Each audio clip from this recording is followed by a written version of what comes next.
Qué honor compartir con ustedes. Gracias por acompañarnos en esta entrevista especial a una mujer que queremos y que admiramos mucho. Hoy tenemos el honor de recibir acá en el CPA, en el Centro de Producción Audiovisual de la Facultad de Comunicación y Tecnologías de la Información, a Susana Mitchell. Susana es un personaje muy importante para el periodismo, para la comunicación y también para la educación. Como lo mencioné, ella estudió periodismo y sociología, dio sus primeros pasos en Clarín, apasionada de la formación, fue docente en la UCA por 20 años, wow.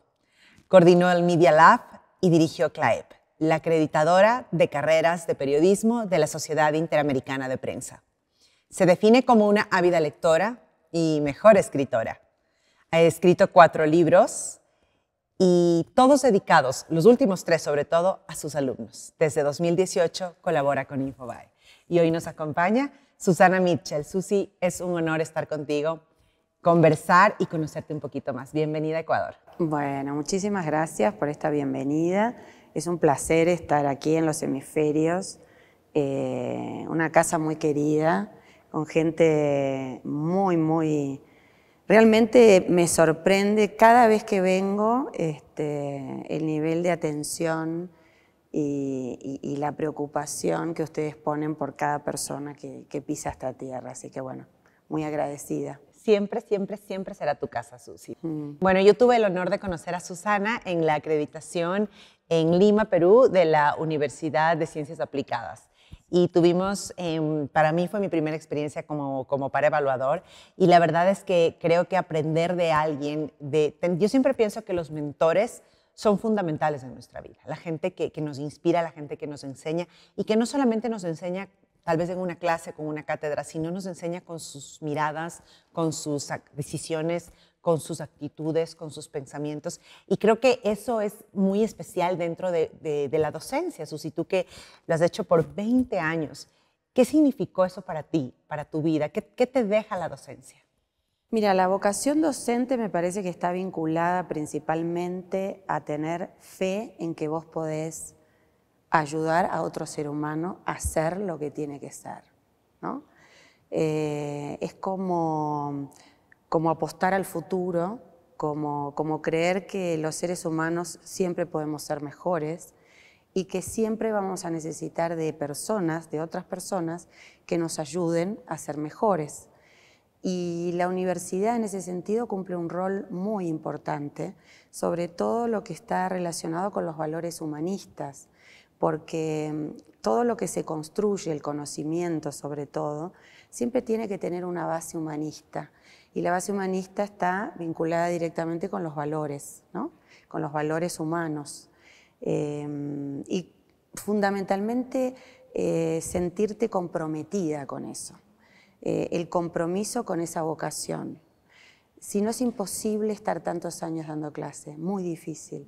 Se te haría dificilísimo dar clases si no estás, digamos, de alguna manera de acuerdo con estas cuestiones, ¿no? Total, y creo que también hace un match con tu propósito de vida, ¿no? Claro. El para qué me levanto de la cama todos los días. Claro. Y ver esas caritas, luego es que se gradúan, ver cómo miran con ilusión lo que tú les estás diciendo, lo que tú les estás enseñando. Y ahí también creo que el llamado es a ser coherente con lo que haces en tu vida fuera de las aulas, porque vienes con eso, ¿no? Traes esa mochila y de una u otra manera los alumnos lo absorben. Sí. El alumno tiene la gran posibilidad, al menos yo como alumna lo tuve, de tener enfrente modelos que inspiran, profesores que inspiran. Y eso es una gran responsabilidad, adentro del campus y afuera del campus. Porque bueno, afuera la vida sigue y también puedes encontrarlos afuera. De tanto es así que seguramente muchos de los profesores que tú has tenido y que yo he tenido, y misma yo siendo profesora, ayudas muchísimo al afuera, porque los ayudas a encontrar trabajo, los acompañás en un trabajo. Y después cuando son grandes son amigos. Fíjate que yo tengo alumnos que se han graduado hace muchos años, que ya están casados, que tienen hijos, y que seguimos conversando y seguimos hablando, y siempre sos un referente. Nunca dejas de ser un referente. Eso es muy emocionante. Creo que es la parte más linda de la docencia. Seguís siendo como esa persona, como ese faro, como esa luz que a ellos les interesa siempre saber a dónde está. Siempre quieren saber, te llaman. Bueno, esa parte de la docencia es maravillosa. Porque creo que también no sabes en qué momento con una palabra, con algo que tú digas o que hagas, le puedes cambiar la vida, el pensamiento, el día a ese alumno. Y ese poder también te dan los medios de comunicación. Ese poder también te da un micrófono, te da una pluma, y creo que eso va muy relacionado lo uno con lo otro. ¿Qué opinas al respecto? Bueno, los dos son de alta responsabilidad, tanto la docencia como el trabajo en medios. Fíjate que la gente que te lee, bueno, yo soy de la prensa gráfica, de alguna manera elige seguirte también. Por alguna razón es. Es decir, hay algo en ese estilo, en esa forma de escribir, en esa opinión, que de alguna manera fideliza a ese lector y tenés un compromiso enorme con él porque tenés que ser muy cuidadoso con lo que decís, todo tiene que estar chequeado 3 veces, todo tiene que estar verificado, tenés que tener primero, al sentarte a escribir, tenés que saber que del otro lado va a haber mucha gente que lo va a leer y que lo va a seguir. Entonces, es lo mismo que cuando estás al frente de un aula. Hay que seleccionar muy bien qué es lo que uno dice, qué es lo que uno hace, porque ahí está el otro que te está mirando y vos sos de alguna manera ese ejemplo. En los medios pasa exactamente lo mismo. El conductor de televisión, el conductor de radio, todos esos personajes, entre comillas, que están en los medios, son un espejo a veces, ¿no? Nosotros nos miramos en los medios y nos encontramos en los medios. Por eso es de alta responsabilidad. Yo escribí un libro que se llama La responsabilidad social de la empresa periodística, donde hice una medición con indicadores que están vinculados a esa responsabilidad. A veces la empresa periodística no está acostumbrada a mirarse a sí misma, porque siempre mira hacia afuera, mira al otro y habla del otro, pero no habla de sí mismo. Entonces, bueno, ahí estuvo el desafío. Sí, justo este es uno de los libros que dedicaste a tus alumnos, ¿cierto? Claro, exacto. Se llama La responsabilidad social de la empresa periodística. Ahora un poquito, ya vamos a hablar del periodismo porque creo que ese es algo que nos apasiona y que tiene su capítulo aparte, pero quisiera ahondar un poquito, Susi, en CLAEP. ¿Qué ha significado? Sabemos que son 25 años de CLAEP, tú has estado 15 años en CLAEP. ¿Y qué ha significado para Susana estos 15 años como directora? Bueno, mira, cuando yo ingreso a CLAEP es el año 2008. Yo recién acababa de recibir mi título de magíster. Recién se publicaba mi libro que fue mi tesis, La responsabilidad social del periodismo. Y bueno, la CIP me convoca y me ofrece esa oportunidad de poner a la universidad donde yo trabajaba como hostess de la oficina y yo como directora ejecutiva. En realidad yo empiezo como coordinadora académica y después me nombran directora ejecutiva. Después de 2 años, el board decide nombrarme directora ejecutiva. O sea que fui la primer directora ejecutiva que tuvo CLAEP. CLAEP no tenía directora ejecutiva ni director ejecutivo. Ese cargo no existía. Entonces, bueno, comienza el trabajo y prácticamente comienzo con 3, 4 universidades acreditadas, o sea, había muy poco y mucho por hacer, muchos desafíos.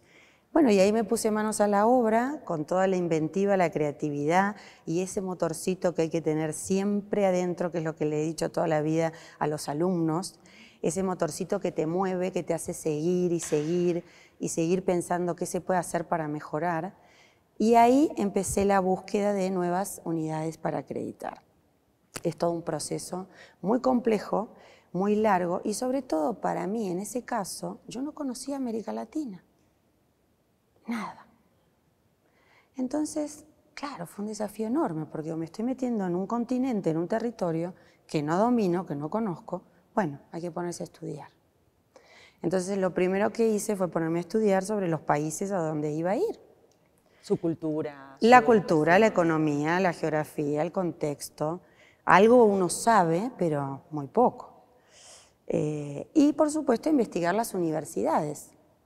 cuáles son las universidades que enseñan comunicación y periodismo, cuáles son las mejores, quiénes están detrás de esas universidades. Los medios sí los conocía, por supuesto, pero no conocía a la academia en el continente. Bueno, y un poco con la ayuda de mi mentora, que fue Alicia Perezón, la doctora Alicia Perezón, de la cual aprendí todo lo que sé y con lo cual estoy muy agradecida porque, como tú dijiste hace un ratito, los mentores cumplen un rol protagónico en nuestra vida. Piedra angular. Sí, sí, un rol protagónico. Y bueno, gracias a la confianza de ella y a su recomendación y a su guía, pude ir progresando y avanzando.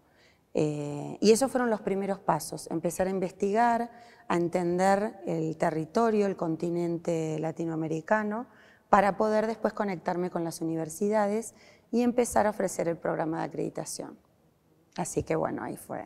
Un trabajo arduo. Sí, sí, sí. Y tengo la idea de que es muy constante, es decir, de que evoluciona, muta, no es estático, no es algo que descubres una fórmula y dices esto lo aplico en cierta parte técnica, pero de ahí el llegar también depende de muchas habilidades blandas, ¿no? El empatizar con la cultura, con los directores de la universidad, llegar a conversar con los alumnos. Y esto les cuento porque cuando tuve la oportunidad de estar en Lima, tuvimos reuniones con exalumnos, con gente de los medios, ¿no? Directores, profesores. Entonces, no creo que solamente sea algo técnico, sino también muy humano, como tú dices, Susi. Claro, es netamente humano.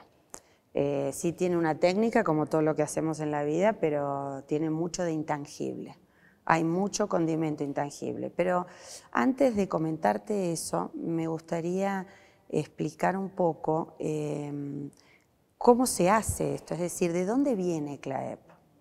CLAEP viene de una acreditadora norteamericana, que es el Accrediting Council, ¿no?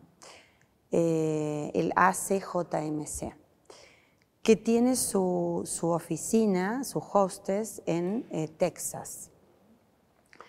Y de ahí nace, hace muchísimos años, esta acreditadora que actualmente tiene más de 400 universidades en Estados Unidos, porque solo funciona ahí, acreditadas. Son ellos los que nos enseñan, los que nos capacitan y nos dan el know-how de cómo hacer este trabajo. Pero claro, una cosa es acreditar en Estados Unidos y otra cosa es acreditar en diferentes países de América Latina. Estados Unidos es un solo país, pero América Latina son muchos países. ¿Y eso qué implica? La diversidad, el conocimiento de cada contexto, de cada espacio, de cada lugar, de cada economía, de cada cultura. Cada país tiene su Ministerio de Educación y cada país tiene su ley de educación. Estados Unidos tiene una sola ley de educación. Entonces, los criterios de acreditación no son iguales, porque obviamente esta diversidad nos marca un rumbo que es totalmente distinto. Entonces, primero y principal, hubo que adaptar los criterios de acreditación. Y todo ese trabajo lo hicieron los fundadores de CLAEP, que tuvieron que ver con una reunión famosa, una convocatoria que se hizo en la ciudad de Cantigny, Estados Unidos, donde la Sociedad Interamericana de Prensa convocó a las grandes universidades a un diálogo a ver cómo se mejoraba la enseñanza de periodismo. ¿Por qué? Porque ellos veían como una pata floja que era este divorcio entre la práctica periodística, o sea, los medios, y la academia. Entonces, claro, decían, ¿pero qué pasa acá? O sea, la academia va por un lado, los medios van por el otro. Bueno, a ver, reunámonos y veamos la forma de cómo nos podemos ayudar. Bueno, y ahí empieza en 1995, con esta gran reunión, los primeros pasos de CLAEP. En el año 2000 se funda CLAEP, el Consejo Latinoamericano de Acreditación, en la ciudad de Santiago de Chile. Entonces nosotros tenemos 23 años acreditando universidades en el continente. Y las que están acreditadas tienen una cuestión en común, algo que las une, que es la calidad. La calidad y el interés por superarse. ¿Por qué? Porque el CLAEP básicamente lo que hace es empoderar las unidades académicas. No es la Santa Inquisición que se instala 3 o 4 días en tu unidad académica y te mira con ojos de juzgar, ¿no? Sino todo lo contrario. ¿Por qué? Porque el proceso se trata de, primero, que es voluntario. Es absolutamente voluntario. La unidad académica te escribe pidiéndote a ti que si por favor quieres venir a mirar su unidad académica y hacer un diagnóstico. Entonces, desde ese principio ya tiene un leitmotiv muy destacado. Después, sigue siempre con esta cuestión voluntaria de los pares evaluadores, porque los pares evaluadores van en forma voluntaria. Esto quiere decir que trabajan ad honorem. Y eso tiene un valor que es único, porque las acreditadoras en el mundo no funcionan de esa manera. La única que funciona así es CLAEP. Exacto. Entonces, esto le da un condimento plus, porque se reúnen 4 expertos, 2 académicos y 2 profesionales que llegan hasta la unidad académica de 4 países diferentes, nacionalidades diferentes, la diversidad de miradas, se instalan en tu unidad y empiezan a examinar todos los criterios y a verificar que todo lo que tú le has contado en el informe de autoestudio es así. Entonces, ahí se suceden las charlas con profesores, con directivos, con alumnos, con graduados, con empleadores y con directivos. Y ahí los 4 pares se ponen de acuerdo y empiezan a decir, bueno, esto sí es así, esto no. Bueno, empecemos a charlar, a preguntar, para llegar a un diagnóstico final, que es un informe de salida. Y este famoso informe de salida, que se lo queda a la universidad y que se lo queda al CLAEP, se presenta en el mes de octubre en la sesión anual ordinaria del Consejo, donde el Consejo considera las acreditaciones todos los años y ahí se toma la decisión de las acreditaciones. Y vos podés tener varias opciones: acreditar por 10 años, acreditar por 10 con una revisión a 5, acreditar en forma provisional por 2 años o no acreditar. La no acreditación no es una cuestión punitiva. La no acreditación es una gran oportunidad a seguir adelante, asesorarse y conseguir la acreditación. Y mejorar. Claro. Y obtener ese paso plus, ¿no?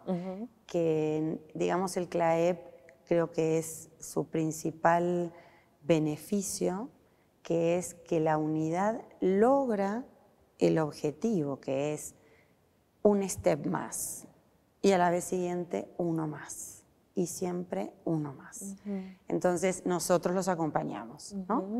Y el otro día estábamos conversando con un decano y yo le decía, fíjate que todas las universidades que se han acreditado y que se han reacreditado casi no las puedes reconocer de lo que han crecido. O sea, cuando vos volvés a visitar la unidad, decís, pero esto es increíble. ¿Te acordás cuando no tenía un centro de medios, no tenía el equipamiento?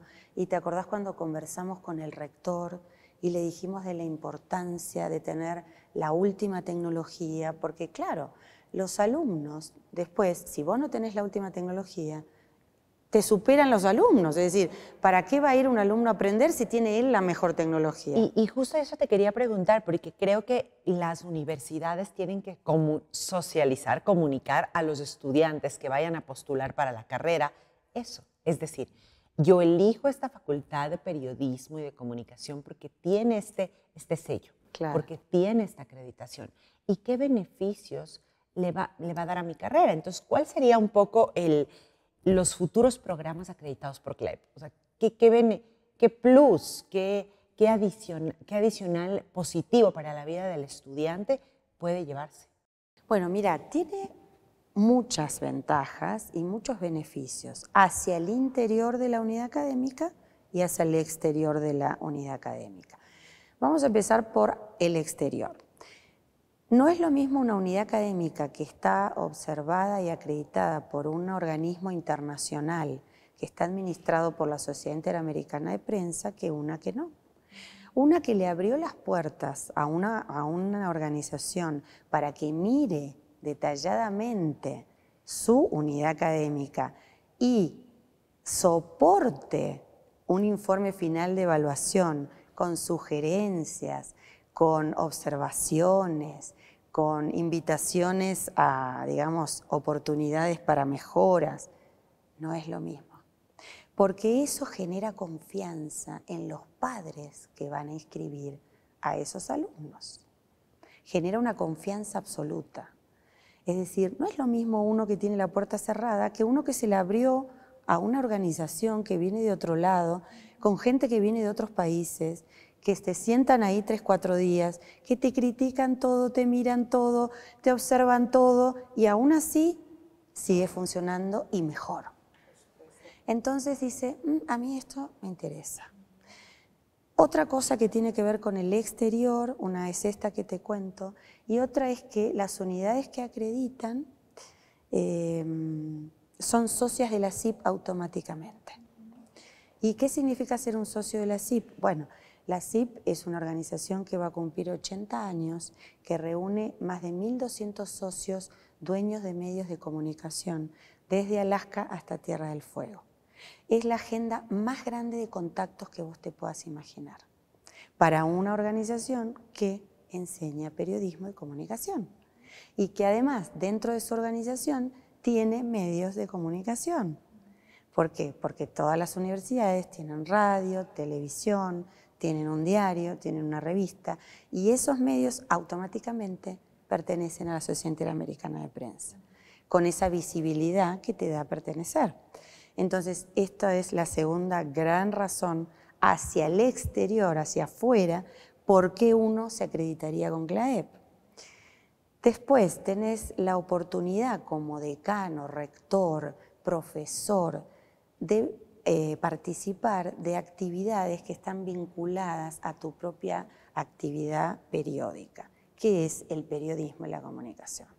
Por ejemplo, 2 veces al año tenés una reunión en marzo, abril y una reunión en octubre, donde se juntan en la primera todas las unidades que están acreditadas por CLAEP para presentar papers que luego se convierten en un libro, cuyo libro luego es utilizado por las cátedras y es promovido por las cátedras para generar nuevos conocimientos en la enseñanza.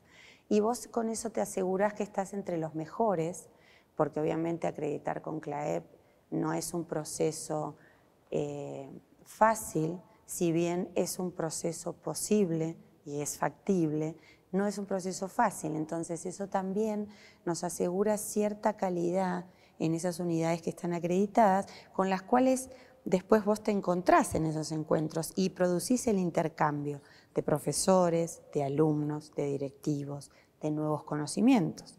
Y luego en el mes de octubre viajás a la Asamblea General de la SIP.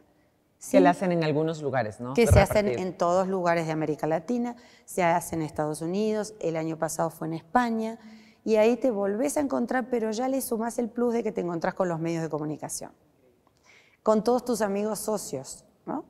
Y ahí haces una gran reunión que no solo tiene que ver con adquirir nuevos conocimientos, porque puedes participar de los paneles y de las conferencias magistrales sin pagar fee, porque sos socio de la SIP, sino que además te encontrás con tus colegas, periodistas y académicos. Y ahí otra vez el intercambio, ¿no?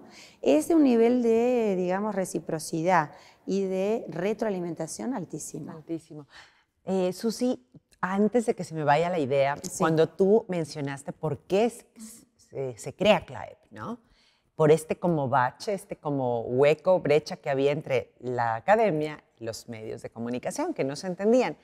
Y creo que es importante justo qué es lo que quieren los medios, o sea, qué busca el mercado para nosotros poder preparar a los estudiantes, ¿no? Entonces, por eso tiene que haber esa constante comunicación entre estos dos puntos para crear el puente donde los estudiantes estén convencidos de qué es lo que se van a encontrar afuera cuando salgan de las aulas. Claro. Eso para CLAEP es uno de los criterios de acreditación, así que fíjate lo importante que es. Nosotros vamos a mirar qué relación, qué vínculo, qué vinculación hay entre los medios de comunicación locales, donde opera la universidad, y la academia. ¿Qué relación hay entre ellos? Bueno, lo primero que tenés que mirar es si cuando ellos van a hacer un cambio de malla, convocan a los medios. ¿Para qué? Bueno, los tenés que sentar en una mesa y preguntarles, ¿qué hace falta hoy en los medios para que nuestros alumnos puedan trabajar allí? ¿Qué están buscando? Bueno, y ahí se genera esta reciprocidad, este intercambio de datos, conocimiento, necesidades, etcétera, que es fundamental. Vos no puedes cambiar una malla curricular sin consultar a los medios, porque ¿a dónde van tus graduados? A trabajar a los medios. Entonces, fundamentalmente, tienen que estar ahí sentados, tienen que ser uno de los informantes claves de tu unidad académica. O sea, no son algo que está por afuera y que te puede ayudar a difundir tu programa. Sí, sí, eso también, pero no solo eso. El rol fundamental es hacia adentro de la unidad académica, es hacia el interior. Se tiene que estar metido ahí, tiene que estar relacionado con el decano, con el coordinador, con el director, con los alumnos. Hay que invitarlos a dar clases, clases magistrales, clases, seminarios. Tienen que estar ahí.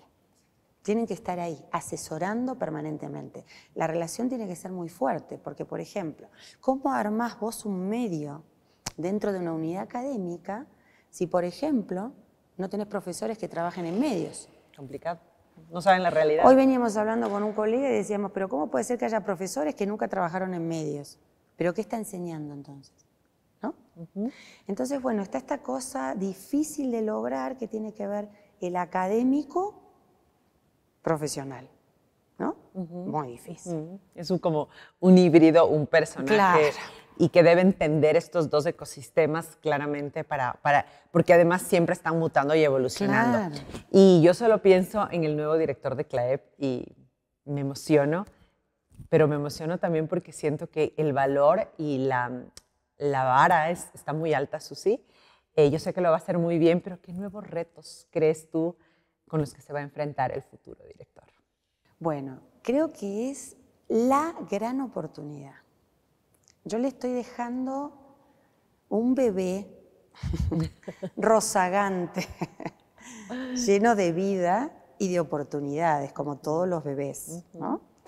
¿Qué no es un bebé sino la gran oportunidad de una vida, de vivir y de vivirla a pleno? Creo que va a ser maravilloso, creo que va a ser el salto cualitativo y cuantitativo que va a tener CLAEP. Nosotros pensamos mucho dónde poner la oficina y a quién darle esa responsabilidad. Se pensó muchísimo, se evaluaron muchas opciones. Fíjate que nosotros tenemos 23 unidades académicas en 5 países diferentes, todas con sus características, y se pensó muchísimo. ¿Por qué?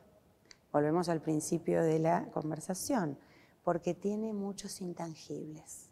Hay mucho de política, hay mucho de cintura política, hay mucho de conocimiento de la región, hay mucho de conocimiento de quién es quién en cada universidad, de entender los contextos, de no hacer valoraciones equivocadas, de no entender cuáles son las dinámicas que hacen que sucedan los cambios. Y sobre todo, creo que el nuevo director tiene la frescura de una persona que ayer se lo dije y que fue muy interesante su reacción. Es un alma vieja. ¿Qué significa esto? El alma vieja es un alma que tiene sabiduría aún cuando tiene pocos años. Eso es un alma vieja. Y estuve observando muchísimo en los últimos años en las visitas de acreditación, que eso hago cuando voy, no solo miro la unidad académica, sino que miro los equipos que formo y cómo trabajan. Y quién es quién en ese equipo, ¿no? Entonces, eso te ayuda mucho a tomar decisiones. Por ejemplo, decisiones de incorporación de nuevas personas, de nuevos profesionales, de nuevos académicos para las áreas de evaluación, los pares evaluadores, los consejeros y también, como en este caso, un nuevo director ejecutivo. Y creo que estoy muy tranquila por el lugar donde está quedando esta oficina. Y lo digo con toda la seguridad y la garantía de que las cosas van a ir muy bien y que va a haber muchas sorpresas. y que van a ser todas muy agradables y que yo voy a estar ahí también para disfrutar, eso va a ser genial. Por supuesto. Porque, bueno, como buena docente, ¿no? Esto que hablábamos al principio, esta cosa de poder desprenderse uno, ¿no? Del desprendimiento. Hay que saber soltar, ¿no? Como hace uno con los hijos, es igual.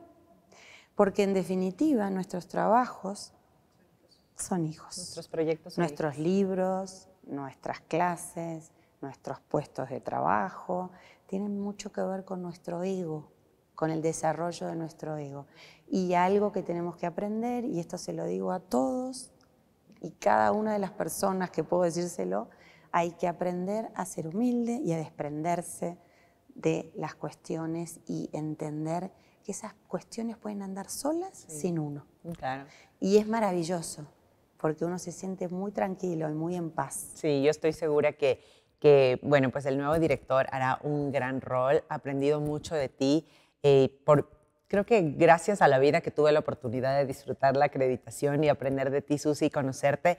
Y claro, te vamos a extrañar un montón, pero estoy segura que todo lo nuevo que emprendas será maravilloso y nos quedamos con eso, con esa sabiduría, con esas enseñanzas y con la mejor energía para que CLAEP sea luego un adolescente, un joven y se convierta en un adulto lleno de experiencias, de aprendizajes y acreditando y que crezca, ¿no? Tú dices que dejas un bebé, pero ese bebé no siempre va a ser un bebé, sino que va a evolucionar, va a crecer. Así que eso es lo que deseamos y estoy seguro que va a suceder. Lo que sí les quiero contar es que Susi deja CLAEP, ha dejado la docencia, no quiero imaginarme lo tristes que van a estar sus alumnos, pero no dejas el periodismo porque vas a seguir en InfoAE. Y mi pregunta tiene que ver mucho con eso. Estamos viviendo una época compleja desde todos los puntos de vista, ¿no? Le tenemos pánico a las nuevas tecnologías, a la inteligencia artificial. Pensamos que va a haber mucha gente que se va a quedar sin trabajo, que nos van a reemplazar las máquinas, cuando debemos entender que no nos van a reemplazar las máquinas. A mi punto de vista, los profesionales debemos trabajar con las máquinas porque ahí nadie nos va a reemplazar, hacernos amigos, ¿no? Y así va a pasar con muchas profesiones. Y sí quisiera preguntarte un poquito qué opinas al respecto en las redacciones, en los estudios de grabación, en la propia comunicación de las empresas. Bueno, te puedo decir mi experiencia al respecto del trabajo que tengo en Infobae. Infobae es el mayor diario digital de habla hispana que hay en el continente. Tiene oficinas por todos lados, ha crecido infinitamente. En Argentina es un pionero, su presidente y CEO es Daniel Haddad, a quien conozco muy bien. Él siempre ha sido de innovar y ha estado a la vanguardia permanentemente y nunca se ha equivocado. Ha seguido su instinto, que es algo que yo admiro mucho y que también fomento mucho en todos los periodistas. Muchísimo. Es que un periodista que no tiene intuición no está vivo, no lo siente. Claro, hay que dejarse guiar por el instinto y la intuición. Nunca hay que aplastarla con la razón, nunca. Hay que seguir y prestarle atención. Pero en ese sentido, yo opino que la inteligencia artificial es una herramienta para el periodista. ¿Por qué? Fíjate lo que pasó el otro día. Mi amigo el chat GTP. ChatGPT. Claro, entonces dije, voy a probar este amigo nuevo a ver qué pasa. Yo en este momento estoy en la sección que se llama Leamos, que tiene que ver con la crítica literaria, el comentario de libros, reportaje a escritores, a dueños de editoriales, el mundo de la literatura, ¿no? Nacional, internacional, etc. Yo tengo una columna allí todos los lunes. Y cuando termino mi columna de los lunes y la entrego, me voy a mi chat GTP y le digo, bueno, ¿qué tal? ¿Cómo estás? Me encantaría que me cuentes acerca de este autor, a ver qué te ha parecido esta obra y que me hagas un summary. Bueno, la última vez no lo pudo hacer. Falló. Claro. Me empezó a hablar, me hablaba del autor y parecía como que solo me hablaba del autor y no del contenido del libro, y me hacía acordar a los alumnos cuando no leen el libro. Exacto. Que se sientan a hablar de cualquier cosa, pero no hablaban del libro. Entonces, ¿qué pensé yo en ese momento? Dije, claro, a esto le falta un montón, porque en realidad la inteligencia artificial la alimentamos nosotros, el hombre. No es un robot que trabaja por sí solo. No sé lo que pasará en el futuro, pero hasta ahora todo lo que tiene que ver con inteligencia artificial y todo lo que tiene que ver con la tecnología lo maneja el hombre, exclusivamente el hombre. Y no hay, me parece, en este momento algo que pueda reemplazarlo. Ese es mi sentimiento. A ver, son herramientas de trabajo que nos facilitan el trabajo de una manera enorme, gigante. Pero ahora, si vos te vas a quedar con lo que te dice el ChatGPT, cometés un error gigante. Claro, eso justo tenían mucho miedo. Leí un artículo de los profesores en España justamente por las consultas de los alumnos. Claro. Pero en realidad no es real, no es verídico, no es la última palabra. A ver, Entonces, te obliga necesariamente a estar actualizada de una manera, porque ¿cómo sé yo que lo que me contestó el GTP estaba mal? Porque yo estoy informada. Exacto, porque tú lo sabes. Y yo soy un ser humano, no soy un chat GTP. Pero a ese chat GTP lo alimenta gente como vos, como yo, como él. Totalmente. Entonces, a ver, creo que primero es el hombre y después viene todo lo demás, ¿no? Siempre va a ser así. Siempre va a ser el hombre con los valores humanistas, siempre. Es decir, porque si no, ¿a dónde vamos a ir? Total, total. ¿No? Eso es, por eso justamente quería hacer esta pregunta para hacer hincapié en esto que lo he considerado, creo que un aliado. No le tengamos miedo ni nos pongamos en estos campos de batalla. Susi, y ahora hablando un poquito hacia al periodismo en sí, vemos en los boletines que nos envía la Sociedad Interamericana de Prensa la agresión, la violencia hacia este oficio. Ahora tenemos redes sociales como Twitter, donde se desprende odio, pero en grandes cantidades para la gente que está haciendo este trabajo, que es ser la voz de los que no tienen voz, que lo hace con convicción, con compromiso, con pasión, ¿no? Este oficio maravilloso del que todos los seres humanos en el mundo vivimos, porque todos nos informamos. ¿Hacia dónde se dirige esta opinión pública? ¿Qué está pasando con esos grandes comentarios, contenidos, viralizaciones de ofensa, de odio y luego hasta de violencia hacia los periodistas? Yo creo que este panorama aumenta nuestro compromiso y nuestra responsabilidad. Lo aumenta cada vez más. Nos exige, nos presiona, nos dice, bueno, vos tenés que mantenerte profesional con tu seniority ante esto. Es decir, vos no participás de esas conversaciones porque sos periodista, sos un periodista profesional. Es decir, vos te tenés que mantener al margen y demostrar lo que sos. A ver, ¿qué has pasado? Digamos, ha sucedido la revolución tecnológica. Con la revolución tecnológica vino todo este periodismo ciudadano, ¿no? Que en realidad de periodismo tiene muy poco, ¿no? Porque el periodismo se trata de una profesión donde vos te tenés que formar, te tenés que preparar, tenés que estudiar, tenés que saber dónde estás parado, a dónde vas, con quién estás hablando y haberlo chequeado 3 veces, ¿no? Entonces, y sobre ese, digamos, sobre ese panorama, o sea, ¿qué sostiene ese panorama? Los valores. El valor de la verdad, el valor humano de la empatía, de comprender al otro y de comprometerme con el otro, porque yo voy a hablar del otro, no voy a estar hablando de mí. Y eso representa una responsabilidad enorme. Creo que no hay una responsabilidad más grande que estar escribiendo en un medio sobre otra persona. Le podés arruinar la vida. Entonces, y esto suena contundente, ¿no? Es decir, a nadie le gustaría leer en un diario algo feo de uno, o algo negativo, o algo que no es cierto. ¿Cómo se vuelve de ese lugar? ¿Cómo se vuelve? De ahí que se produce todo este odio, todas estas críticas. Son errores propios. Si bien, como en todas las profesiones, hay gente que trabaja muy bien, a conciencia, con seniority, con profesionalismo, como en todas las profesiones, también hay gente que no lo hace. Y a veces nosotros tenemos que ahondar en eso, trabajarlo y fortalecerlo. Es decir, aprender de los errores para disuadir toda esta cuestión y posicionar al periodismo como el dueño del conocimiento. Vos fíjate qué importante este tema. Si vos te lo pones a pensar, es el periodismo el dueño del conocimiento. ¿Quién es el que imparte el conocimiento en los medios?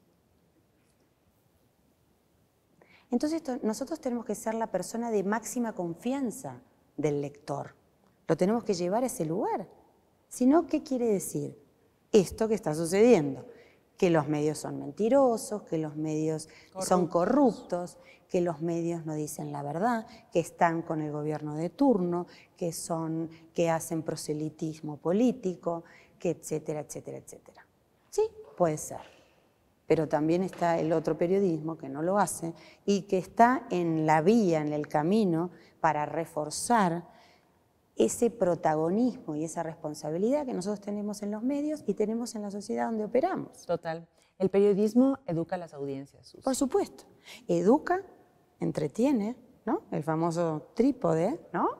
Pero educar, ya lo dijimos al principio de la conversación, es la máxima responsabilidad que nos han dado, que nos han otorgado. No importa dónde lo hagas, si lo haces en la academia o lo haces en los medios, o si lo haces en los dos lugares, pero es la máxima responsabilidad. O si lo haces en tu casa con tus hijos, ¿no?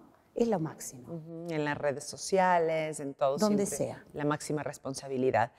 Qué increíble conversación, Susi, hablar de educación, hablar de periodismo, hablar de comunicación, de tecnología también hemos conversado. Y ya para cerrar, quisiera hablar de la literatura, de los libros, de qué es, porque creo que ahora también, como profesora, como docente y como persona que trabajo en los medios, creo que nos hemos olvidado de coger un esfero, tomar una pluma y escribir, ¿no? Algo tan terapéutico y tan sanador que incluso ahora muchos terapistas a nivel psicológico te mandan a que escribas un diario, a que escribas una carta, a que hagas esto.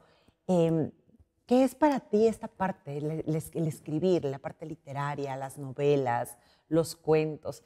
Y yo tengo una gran campaña con mis alumnos y con mis seguidores de impulsar más la lectura.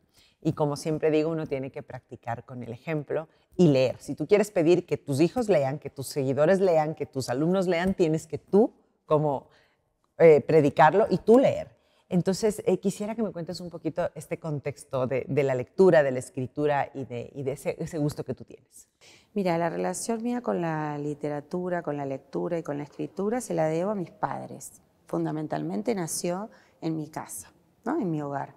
Mi papá y mi mamá nos inculcaron eso desde muy chiquitos, el tema de leer, el tema de escribir. Fíjate que yo a los más o menos 8 o 9 años escribo un guión teatral de lo que sucedía en mi casa a la noche cuando mi papá nos cuidaba antes que mi mamá llegara del trabajo. Wow. Y eso se hizo viral en esa época. Porque mi mamá se lo llevó a la directora del colegio y fue increíble. Esa fue, digamos, el primer episodio que reflejó la importancia de la lectura y de la escritura cuando vos sos chiquito y estás en tu casa, ¿no? Después, bueno, pasaron los años, siempre todos mis hermanos igual, fuimos muy adeptos y muy vinculados a la lectura y a la escritura. Nosotros teníamos un abuelo periodista, que fue periodista de Radio El Mundo en Argentina, que fue la principal radio, la primera en realidad y la principal en la década del 1900, ¿no? O sea, los primeros pasos de la radio. Y bueno, y esa figura del abuelo, muy lector, muy culto, muy autodidacta, porque él nunca estudió periodismo. Sin embargo, sabía mucho más que todos nosotros. Ese afán de saber, de leer y saber y aprender, también viene un poco aprendido de ese lado, ¿no? Y bueno, y hay muchas anécdotas que están vinculadas a la literatura, pero bueno, eso me lleva un poco a mí a aprender, a estudiar y a elegir la carrera de periodismo y comunicación, después estudiar sociología, incursionar en la docencia porque sentí un llamado de vocación muy fuerte, siempre entusiasmar a mis alumnos a leer, te digo que he tenido mucha gratificación al respecto porque eso después vos lo ves reflejado en cómo escriben. Por supuesto. ¿No? Hasta cómo hablan. En la calidad de la escritura, en la calidad del discurso, en la calidad de cómo ellos se paran frente a una cámara, cómo hablan. Creo que la literatura después cumple otro rol, que lo descubrí más tarde, cuando en mi familia sucede una tragedia en la pandemia, y me di cuenta que la literatura salva vidas. ¿Por qué? Porque la literatura es un espejo, igual que la tele, igual que el cine, igual que el teatro. Y hay libros de autores que escriben historias donde vos te encontrás reflejado en esa historia y de pronto te salva, te rescata. ¿Por qué? Porque vos ves que si esa persona pudo, vos también vas a poder. Y así te vas, digamos, sumergiendo en esas historias de resiliencia, de personas que sacan la cabeza y salen adelante, aún en los escenarios más adversos, en las situaciones más horrorosas que te puedas imaginar, hay gente de carne y hueso ahí afuera que está adentro de esos libros que escribimos nosotros, que se salvan. 100%, 100%. Y te salvan a vos, porque vos, leyendo esa historia, sos salvado, sos rescatado. Qué maravilla. Me voy a quedar con eso para siempre porque creo que vivimos en una época de tanta inmediatez y tanta rapidez que transmitir ese mensaje a las nuevas generaciones que vienen con otra manera de actuar, de pensar, de todo lo quieren muy rápido, muy inmediato, es muy importante, Susi. Ya para cerrar, entonces, vamos a hacer las 3 preguntas claves. ¿Cuál es el escritor favorito de Susannah Mitchell? Bueno, en realidad me gustan un montón y cuando uno dice así, Qué difícil, ¿no? El otro dice, no le gusta ninguno. Bueno, a mí me gusta Hemingway muchísimo. Ajá. París era una fiesta, es uno de mis libros favoritos, y El viejo y el mar es una maravilla. ¿Te lo has leído varias veces? Sí, y El viejo y el mar es un libro que yo he recomendado muchísimo a mis alumnos de periodismo, porque tiene descripciones con metáforas y con una calidad literaria que pocos autores han podido lograr. Por supuesto que un Gabriel García Márquez nadie lo niega. Claro. Es que hay muchos, ¿no? Javier Moro, que por también es muy lindo. supuesto, hay muchísimos autores.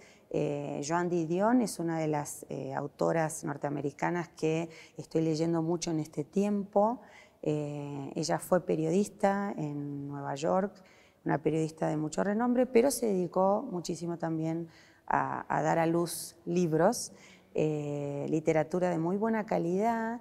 Y bueno, sus últimos 2 libros creo que son realmente mis favoritos, están vinculados a casi a una autobiografía. Murakami me gusta mucho también. Ahora este lunes sale una crítica de uno de mis libros favoritos. En Infobae. Sí, y no quiero decir cuál, así dejo el suspenso. Todos los lunes la columna en Sí, Infobae. sí, Hay que leerla y hay que siempre estar pendiente de Susi.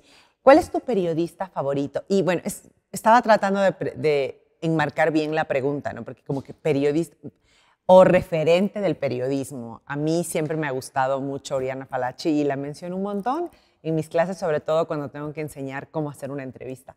Entonces considero que ella es mi favorita porque siempre la menciono. ¿Tú tienes alguno? Bueno, sí, Oriana me encanta, sí, por supuesto. Pero mi favorita es una periodista mexicana. Adivina. Carmen. Carmen Aristegui. Sí, me encanta. Me encanta Carmen. La conozco personalmente. Tuve la dicha de conocerla en una asamblea de la CIP. ¡Qué maravilla! Uno de los beneficios que tiene trabajar para la CIP y pertenecer al círculo de acreditados por CLAEP es que se reúnen estas figuras donde vos tenés acceso a conversar con ellos. Un gran networking. Fácilmente. Y la conocí a Carmen en una de esas asambleas. Ella había sido elegida para entrevistar a un presidente que estaba participando de la asamblea. Y bueno, yo la admiro muchísimo, sobre todo por su frontalidad. es una persona muy frontal, está muy informada y muy bien informada. Y es una persona muy culta. Qué maravilla. Y eso para mí hace el combo. Sí, ese es el complemento perfecto. Y si tú tendrías que elegir una palabra para resumir tu carrera, ¿cuál sería? Amor. Con esto nos vamos a despedir. Gracias, Susi. Gracias a ustedes. Gracias por estar aquí conectados a los medios de comunicación de la Facultad de Comunicación y Tecnologías de la Información.